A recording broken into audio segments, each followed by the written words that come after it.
Inihayag ng Animal Kingdom Foundation na pagkasawi umano ng kalapating itinali at ginamit sa salubong ritual sa isang simbahan sa Malabon City noong linggo ng pagkabuhay o Easter Sunday. Sa isang payag, muling binigyan din ng Animal Welfare Group na isang uri ng paghihirap at torture sa naturang ibon ang ginawa ng simbahan at hindi isang paraan upang kilalanin ang diwa ng selebrasyon.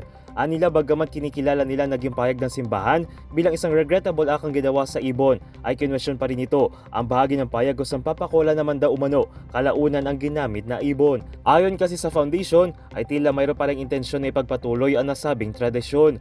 Dagdag nito na kahit pakawalan ay hindi na nito may babalik ang stress o ang posibleng karahasan laban sa hayop, kaya ang kanilang panawagan ay itigil ang paggamit sa mga live animal sa mga religious tradition na mapangani para sa bawat hayop.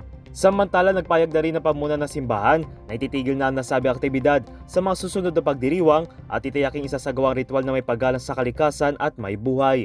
Matatandang binantikos online ang video ng The Diocesan Shrine and Parish of Immaculate Conception sa Malabon City kung saan makikita ang paglipad ng lobo na may nakataling puting kalapati para maalis ang belo na nakatabing sa imahe ni Birheng Maria. Para sa DZRH TV, ito si Dustin Bayog.